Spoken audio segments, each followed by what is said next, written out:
우리 신함께 찬양하겠습니다.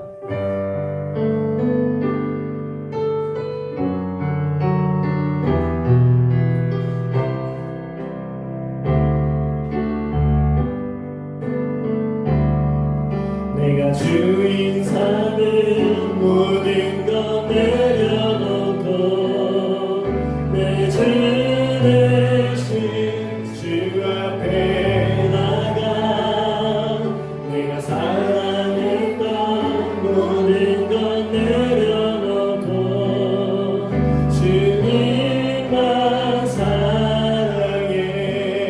내가 주인 삼은 내가 주인 삼은 모든 것 내려놓고 내 주 대신 주 앞에 나가 내가 사랑했던 모든 것 내려놓고 주님만 사랑해.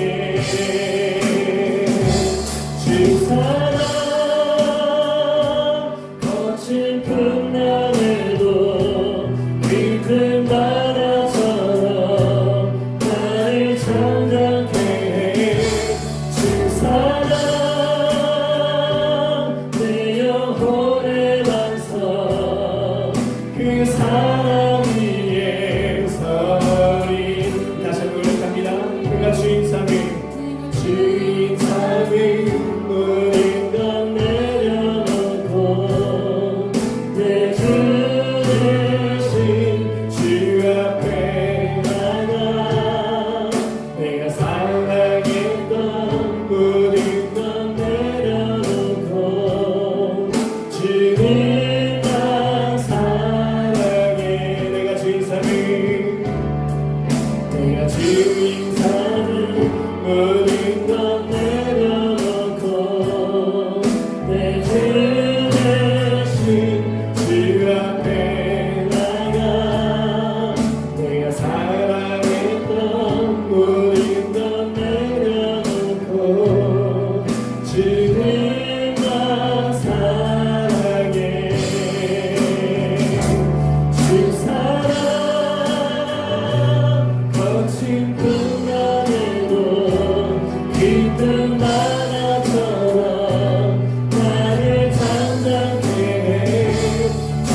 길로 행하게 하소서. 내가 원하는 한 가지 주님의 기쁨이 되는 것. 내가 원하는 한 가지 주님의 기쁨이 되는. 내가 원하는 한 가지, 내가 원하는 한 가지 주님의 기쁨이 되는 것. 내가 원하는 한 가지 주님의 기쁨이 되는 것. 아멘.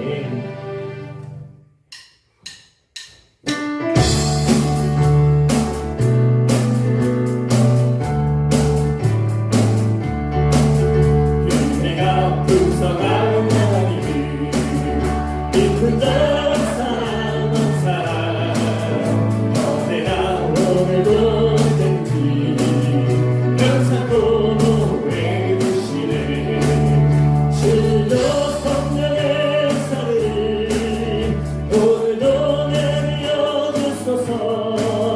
성령의 뜨거운 길로서 오늘도 충만케 하소서.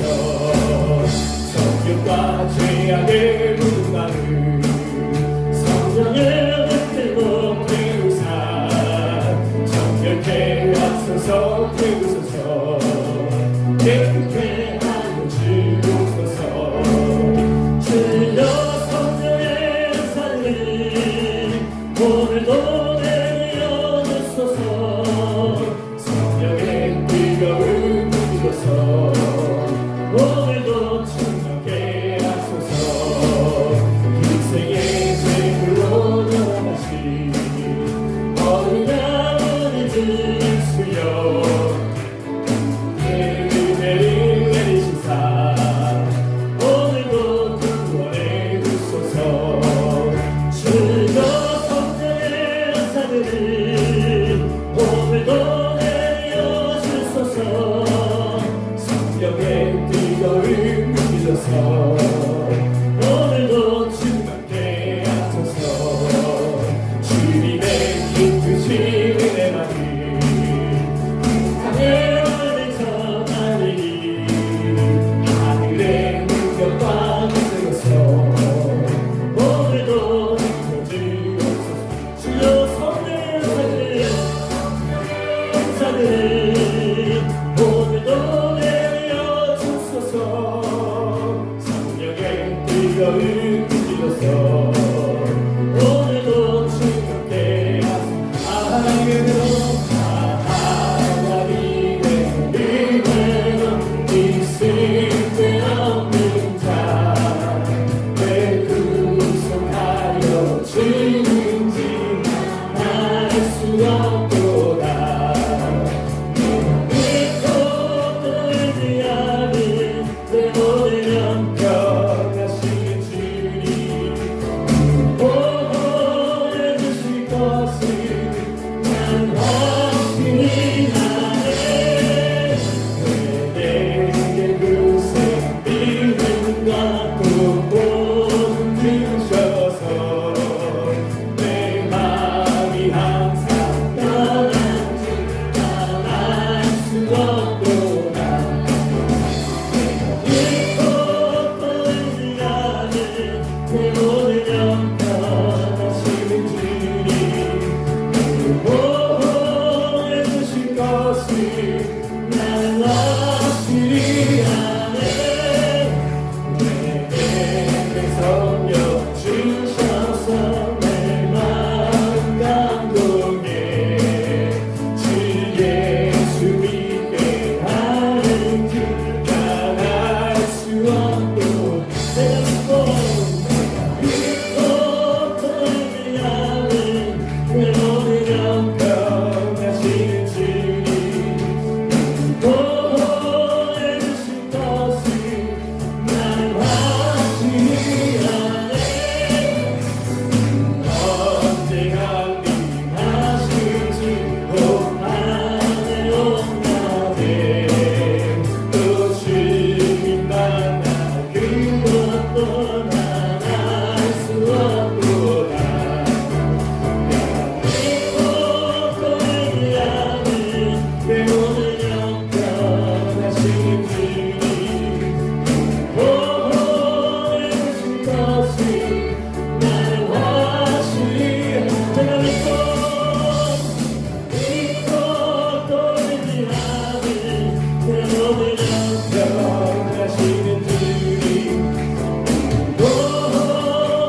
주신 작은 힘 나눠주며 사는 삶 이것이 나의 삶의 행복이라오.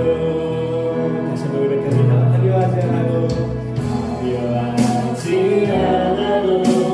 정결하게 사는 삶 가진 것이 적어도 감사하며 사는 삶 내게 주신 작은 힘 나눠주며 사는 삶 이것이 나의 삶의 행복이라고.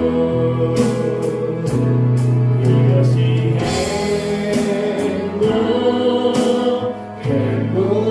행복이라고. 세상은 알 수 없는 하나님 선물 이것이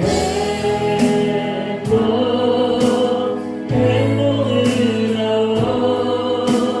하나님의 자녀로 살아가는 것 이것이 행복이라고. 눈물 날이 많지만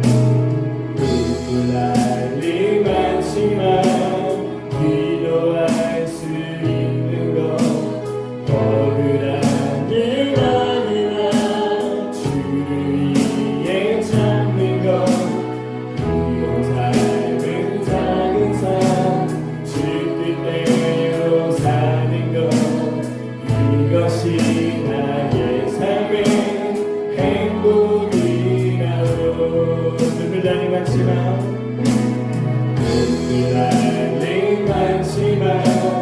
기도할 수 있는 것 억울한 일 아니라 주를 위해 참는 것 그리고 짧은 작은 삶 주 뜻대로 사는 것 이것이 나의 삶의 행복이라고.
할렐루야. 오늘은 빌립보서 마지막 시간입니다. 잘하였도다 라는 제목으로 하나님 말씀 증거하도록 하겠습니다. 지난주에 우리는 바울의 자족함에 대해서 함께 말씀을 나눴습니다. 사도 바울은 평강의 하나님과 함께함으로 말미암는 자족을 누리는 사람이었습니다. 그는 하나님께서 함께하심에 궁핍함 속에서도 풍부함 속에서도 언제나 자족을 누리는 삶을 살았습니다. 때문에 그는 핍박을 두려워하지 않았고 고난도 두려워하지 않았습니다. 하나님께서 모든 것을 감당할 수 있는 힘을 주시기에 오히려 적극적으로 핍박 속으로 고난 속으로 들어가 이 복음의 사명을 감당하는 것을 보게 됩니다. 그런데 그렇게 고난을 두려워하지 않고 고난 속으로 뛰어드는 바울과 함께 그 고난에 동참했던 이들이 있습니다. 그들이 누구예요? 빌립보 교회 성도들입니다. 오늘 본문은 바울의 괴로움에 함께했던 이 빌립보 성도들에 대한 감사의 고백을 담고 있습니다. 14절에 보면 그러나 너희가 내 괴로움에 함께 참여했으니 잘하였도다 라고 말씀합니다. 자, 바울은 자신의 고난에 동참한 빌립보 성도들에게 잘하였도다 라고 칭찬합니다. 그러나 이것은 칭찬보다는 감사의 의미를 가지고 있습니다. 헬러 원문에 보면 칼로이 에포이 에사테인데 이것은 문자적으로 해석하면 잘하였도다라는 뜻이지만 실제적으로는 관용구로서 감사하다라는 의미를 가지고 있다고 합니다. 그러니까 더 정확하게 번역하면 그러나 너희가 내 괴로움에 함께 참여하였으니 감사하노라가 이 더 원문에 가까운 번역이라고 할 수 있습니다. 바울은 자신의 고난에 동참해준 이 빌립보 성도들에 대한 감사의 고백을 드리고 있는 것입니다. 여러분, 빌립보 교회가 바울의 고난에 어떻게 동참했습니까? 15절, 16절 말씀 함께 읽겠습니다. 15절, 16절 시작. 빌립보 사람들아 너희도 알거니와 복음의 시초에 내가 마게도니아를 떠날 때에 주고받는 내 일에 참여한 교회가 너희 외에 아무도 없었느니라. 데살로니가에 있을 때에도 너희가 한 번뿐 아니라 두 번이나 나의 쓸 것을 보내었도다. 아멘. 자, 이전에도 말씀드렸던 것처럼 빌립보 교회는 복음의 시초, 그들이 처음 예수를 만났을 때부터 바울을 후원하고 섬겼던 유일한 교회입니다. 또 그가 데살로니가에서 사역할 때도 두 번이나 사도 바울을 후원했다고 말씀합니다. 그리고 로마에 갇힌 지금도 에바브로디도를 통해서 이 바울의 필요를 채웠던 교회가 빌립보 교회입니다. 복음을 위해 헌신했지만 물질이 복음의 걸림돌이 되는 것을 끔찍이도 경계했던 바울은 전도자로서의 권리를 사용하지 않고 텐트 메이커로 일하면서 자비량으로 사역했습니다. 그러나 그가 복음의 사역에 더욱 정진할 수 있도록 뒤에서 물질로 후원했던 이들이 바로 빌립보 성도들입니다. 이런 빌립보 성도들의 섬김에 감사하고 축복하는 것이 바로 오늘 본문의 내용입니다. 오늘 말씀을 통해 헌금과 또 주를 위한 헌신에 우리가 어떠한 자세로 동참해야 하는지, 그리고 그러한 헌금과 헌신의 삶을 살아갈 때 하나님께서 우리에게 어떠한 축복을 주시는지 함께 말씀을 나누기 원합니다. 첫 번째로 하나님께서 우리를 이곳에 세우신 이유는 우리가 풍성한 열매를 맺기 바라시기 때문입니다. 내가 선물을 구함이 아니요 오직 너희에게 유익하도록 풍성한 열매를 구함이라라고 말씀하고 있습니다. 사도 바울에게 빌립보 성도들의 후원은 가뭄의 단비와 같이 너무나 값진 것이었습니다. 그가 주의 사역을 감당하는데 많은 도움이 되었을 것입니다. 그러나 사도 바울이 이 빌립보 성도들에게 진정으로 구하는 것이 무엇입니까? 빌립보 성도들이 더 많은 헌금을 하는 것이 아닙니다. 오직 그들의 영적 유익을 위해 더 풍성한 열매를 맺는 것을 기대했습니다. 바울이 빌립보 성도들에게 복음을 증거한 이유는 그들의 헌금이 목적이 아니라 그들이 예수 그리스도를 믿고 구원에 이르는 것과 신앙의 성숙을 통해 주님과 동행하는 삶을 살기를 바랬기 때문입니다. 때때로 우리는 교회를 책임져야 한다는 생각을 합니다. 내가 우리 교회를 책임질 수 있다는 착각을 합니다. 그러나 그 분명한 것은 우리 중 그 누구도 교회를 책임지지 못합니다. 담임 목사인 저도 새생명교회를 책임지지 못합니다. 가끔 사역을 하다가 어려움을 만나면 혼자서 끙끙 앓을 때가 있습니다. 재정적인 어려움을 만나거나 사역이 버겁게 느껴질 때, 교회 안에서 잘 풀리지 않는 문제를 만났을 때 이것을 어떻게 해결해야 하나 혼자서 끙끙거립니다. 그런데 그때마다 주님께서 주시는 답이 있습니다. 이 교회는 주님의 교회라는 것입니다. 내가 책임져야 하는 내 교회가 아니라 주님이 책임지시는 주님의 교회라는 것입니다.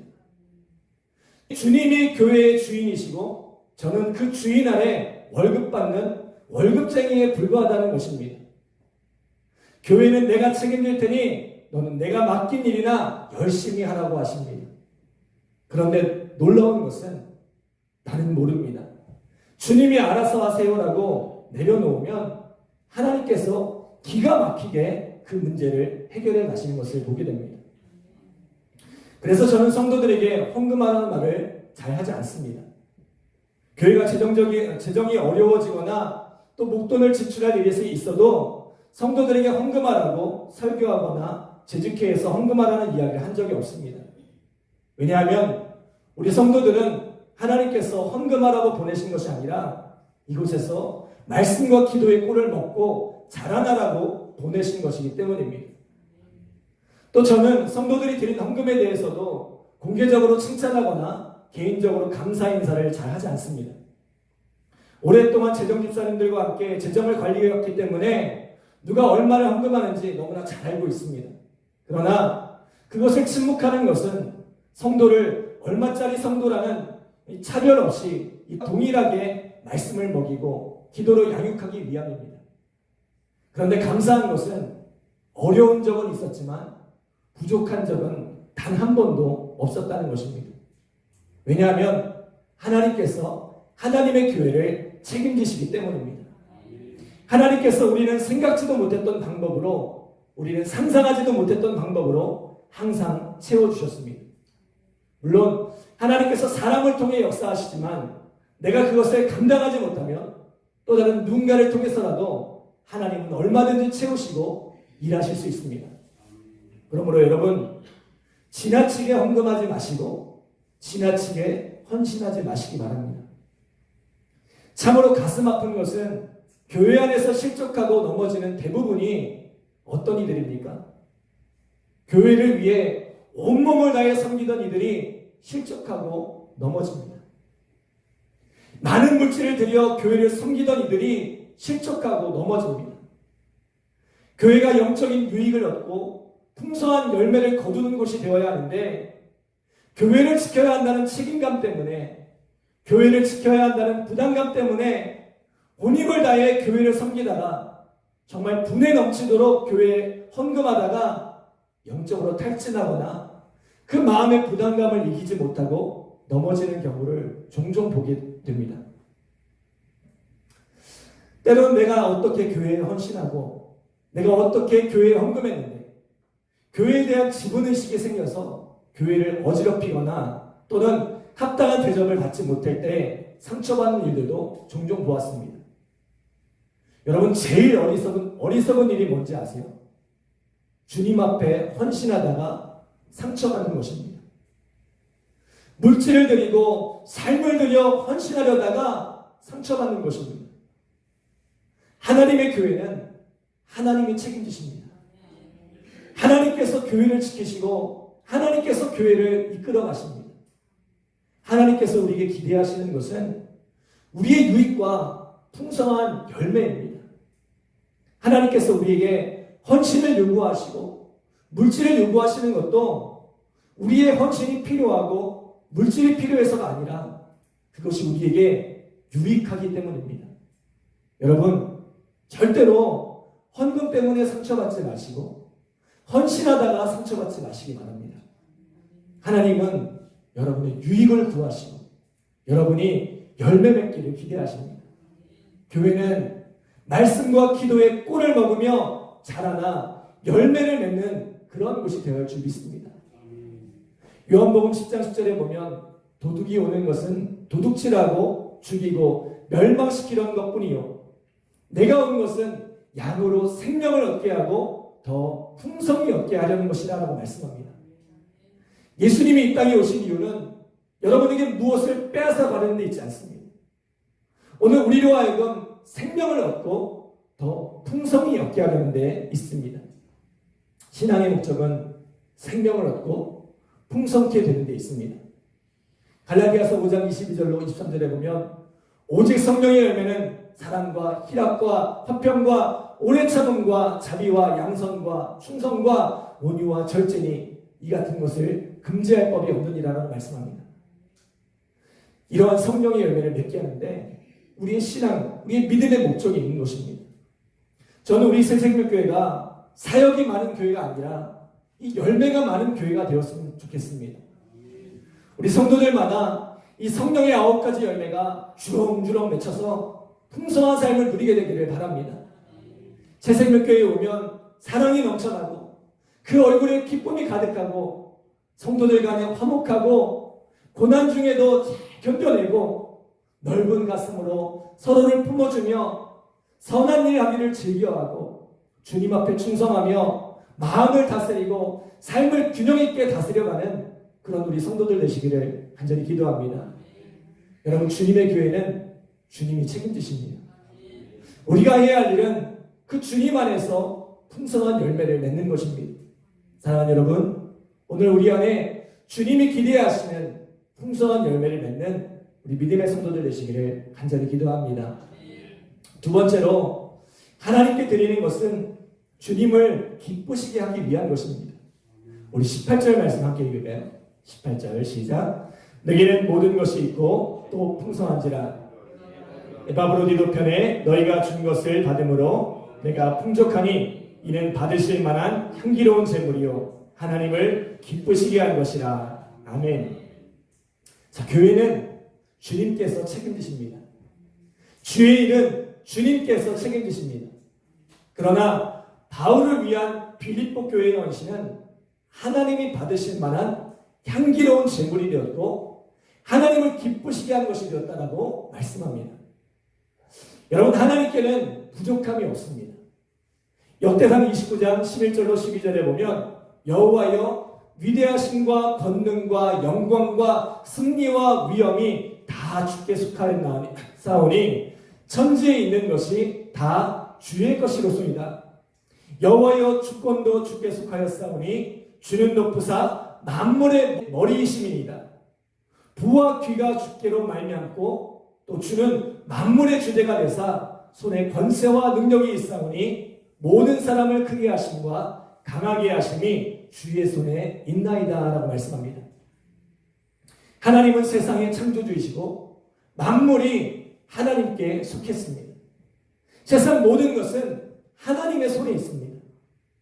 하나님은 모든 것이 가능하시고 모든 것에 탁월하십니다.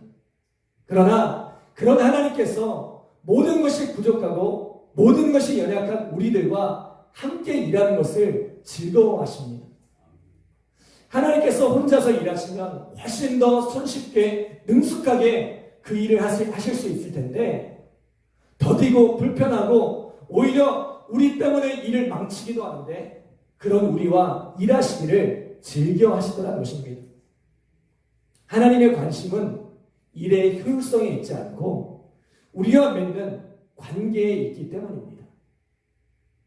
지난 어버이날에 아들이 모아둔 용돈을 가지고 제법 큰 꽃바구니를 선물했습니다.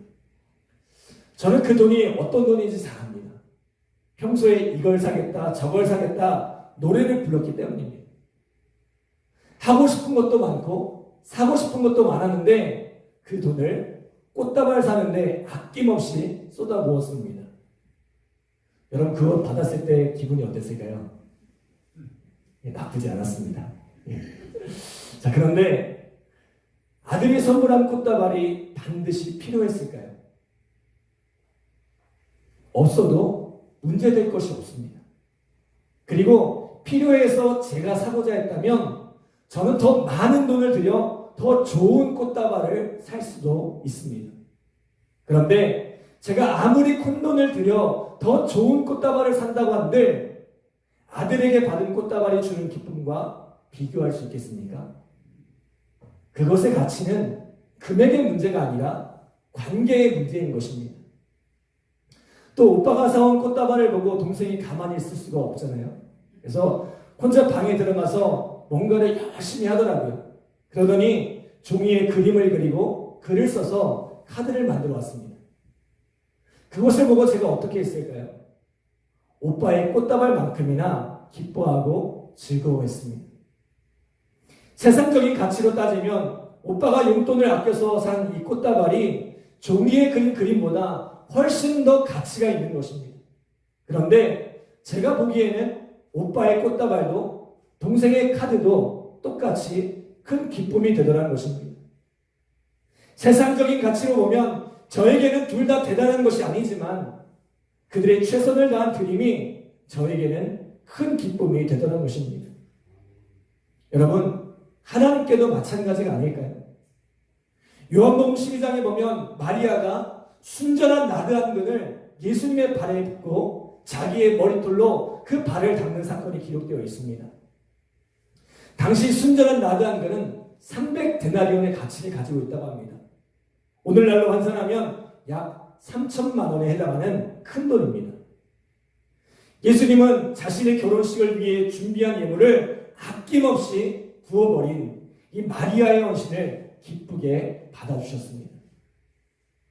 또 마가복음 12장에 보면 가난한 과부가 2렙돈을 헌금하는 것을 보면서 가난한 중에 자기의 모든 소유를 넣었다고 칭찬하시는 것을 보게 됩니다. 2렙돈은 오늘날로 환산하면 1,500원 정도밖에 되지 않는 아주 작은 것입니다. 그 가치로 비교하면 3천만 원짜리 순전한 나드 한 근에 턱없이 부족한 것입니다. 그런데 예수님은 그 가난한 과부의 2렙돈 역시 하나님께서 기뻐 받으시는 것이라고 말씀합니다. 우리에게 3천만 원과 1,500원의 차이는 엄청난 것입니다. 그러나 세상 모든 것을 소유한 하나님 앞에서도 3천만 원과 1,500원의 차이가 그렇게 크게 날까요? 그것은 우리가 1원짜리와 10원짜리를 놓고 뭐가 큰지를 다투는 것만큼이나 의미 없는 일입니다. 하나님께는 둘 다 아주 작은 것에 불과합니다. 그러나 마리아가 담은 그 정성이, 가난한 과부가 담은 그 정성이 하나님을 감동시키고 하나님을 기쁘시게 하는 것입니다. 우리가 하나님 앞에 헌금하고 또 헌신할 때 가져야 할 자세는 무엇입니까? 내가 교회를 책임지리라는 자세가 아니라 하나님의 기쁨이 되리라는 그런 마음으로 우리가 주님을 섬기기 원합니다. 나는 주님께 큰 도움이 되지 않는 무익한 종이지만 나의 작은 헌신과 드림이 주님의 기쁨 되기를 원합니다. 라는 이 마음으로 주님을 섬길 수 있기를 간절히 기도합니다. 마지막으로 우리가 하나님을 기쁘시게 하면 하나님께서 그 모든 쓸 것을 채워주십니다. 자, 우리 19절 말씀 함께 읽겠습니다. 19절 시작. 나의 하나님이 그리스도 예수 안에서 영광 가운데 그 풍성한 대로 너희 모든 쓸 것을 채우시리라. 아멘. 여러분, 2020년 4인 가구의 최저 생계비가 얼마인지 아십니까? 저도 설교를 준비하면서 처음 찾아봤는데 280만 원이더라고요. 생각보다 꽤 많은 액수가 필요하더라고요. 4인 가구가 최소한의 인간다운 삶을 살아가는데 필요한 그 비용이 280만 원이라고 합니다. 자, 그런데 물질이라는 것이 참 신기합니다. 힘들긴 하겠지만 200만 원을 가져도 또 살아갑니다. 100만 원을 가져도 살려고 하면 또 사라지더라고요. 반대로 또 쓰려고 하면 400만 원을 가져도 500만 원을 가져도 1000만 원을 가져도 턱없이 모자랍니다. 500만 원으로 살던 사람이 1000만 원을 가지면 500만 원은 저축하고 500만 원으로 살 것 같은데 금세 1000만 원의 삶에 규모가 맞춰지게 되어 있습니다. 인간의 욕심이라는 것이 끝이 없기 때문입니다. 그런데 우리가 하나님 앞에 드림의 삶을 살면 우리의 삶이 규모 있는 삶으로 변화됩니다. 내가 쓰고 싶은 대로 마음껏 쓰면서 하나님 앞에 드리는 것이 불가능하기 때문입니다. 여러분, 하나님 앞에 드림은 무절제한 욕망의 삶을 절제하게 하는 브레이크가 됩니다. 그리고 규모 있는 삶을 통해 풍성한 삶을 누릴 수 있게 하십니다. 그러나 이것과 비교할 수 없는 더 풍성한 유익이 우리를 기다리고 있습니다. 그것은 하나님의 약속입니다. 오늘 본문에서는 나의 하나님이 그의 풍성한 대로 우리의 쓸 것을 채우시리라라고 말씀합니다. 또 마태복음 6장 33절에 보면 그런즉 너희는 먼저 그의 나라와 그의 의를 구하라. 그리하면 이 모든 것을 너희에게 더하시리라라고 말씀합니다. 또 말라기 3장 10절에는 만군의 여호와가 이르노라 너희의 온전한 11조를 창고에 들여 나의 집에 양식이 있게 하고 그곳으로 나를 시험하여 내가 하늘문을 열고 너희에게 복을 쌓을 것이 없도록 붙지 아니하나 보라라고 말씀합니다. 또 잠언 19장 17절에 보면 가난한 자를 불쌍히 여기는 것은 여호와께 구워드리는 것이니 그의 선행을 그에게 갚아주시리라 라고 말씀합니다. 여러분, 이처럼 성경에는 주님을 기쁘시게 하고자 하는 이들에게 놀라운 약속들이 가득 기록되어 있습니다. 자식이 부모를 기쁘게 하겠다고 용돈을 탈탈 털어 선물을 사면 부모는 단지 그것을 기뻐하는 것으로 끝나지 않습니다. 부모는 자식의 형편을 살핍니다. 용돈이 떨어졌다는 것을 알기에 자식의 필요를 따라 그 필요를 채워줍니다. 다음 용돈을 받을 때까지 쫄쫄 굶도록 내버려두는 부모는 없습니다. 하나님도 마찬가지입니다. 우리가 하나님의 기쁨이 되고자 하면 하나님은 결코 우리를 외면하지 않으십니다. 모든 풍성한 것으로 우리의 쓸 것을 채우시는 하나님이십니다. 앞서 말씀드렸던 것처럼 우리는 누구도 교회를 책임질 수 없습니다. 내가 맡은 사역, 우리가 성실하게 감당하지만 그것을 책임지는 것 또한 내가 아닙니다. 교회와 사역은 주님께서 책임지시는 것입니다. 그런데 교회와 사역만 그럴까요? 내 삶, 내 인생, 내가 책임질 수 있습니까? 내 가정, 내 자녀들, 내 직장, 내 사업터 내가 책임질 수 있습니까? 그 역시 내가 책임지고 있다고 착각하며 살아가는 것이지 내가 책임질 수 없는 영역입니다. 우리는 최선을 다해 우리의 역할을 감당할 뿐이지 그것을 책임지시는 분은 하나님이십니다. 우리가 주님의 기쁨이 되는 삶을 살아가고자 하면 우리는 내 삶조차도 책임지지 못하는 부족한 인생이지만 하나님께서 그 모든 것을 책임져 주시겠다는 것입니다. 오늘 빌립보서를 마무리하면서 우리가 기억해야 할 메시지가 무엇입니까? 우리의 삶을 책임지는 분은 하나님이시라는 것입니다. 빌립보서 1장 6절에 너희 안에서 착한 일을 시작하신 이가 그리스도 예수의 날까지 이루실 줄을 우리는 확신하노라. 이 말씀처럼 우리 안에 착한 일을 시작하신 이가 하나님이십니다. 그리고 그리스도 예수의 날까지 그것을 이루실 분도 하나님이시라는 것입니다. 우리가 항상 기뻐하고 평안할 수 있는 이유는 어떠한 상황과 어떠한 환경 가운데서도 하나님이 우리를 책임져 가실 것이기 때문입니다. 사랑하는 여러분, 하나님께서 교회를 책임지시고 우리의 삶을 책임지십니다. 그리고 우리의 삶을 책임지시고 우리의 가정과 자녀와 직장과 사업터를 책임져 주십니다. 이 하나님을 신뢰하며 하나님을 기쁘시게 하는 삶을 살아가는 우리 믿음의 성도들 되시기를 간절히 기도합니다.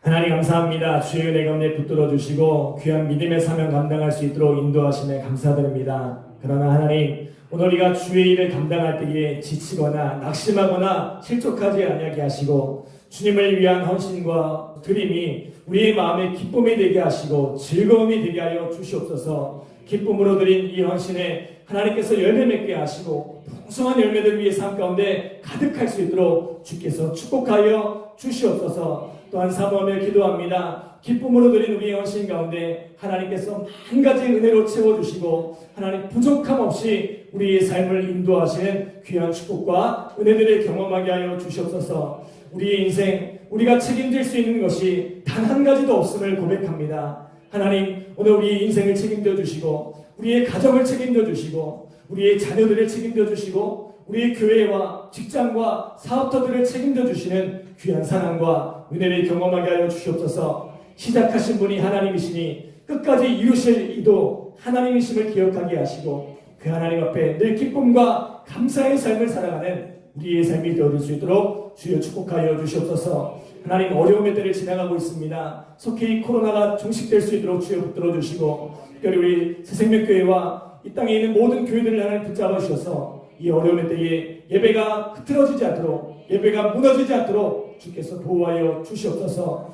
귀한 물질 드려 섬기는 우리 성도들 기억하여 주시고 하나님, 그 귀한 섬김 위에 한 가지 은혜로 채워주시고 하나님 드려진 것마다 정말 귀하게 쓰임받는 놀라운 축복과 은혜와 능력을 경험하게 하여 주시옵소서. 육체의 연약한 가운데 있는 성도들을 기억하여 주시고 속히 회복하시고 강건하게 하여 주시옵소서.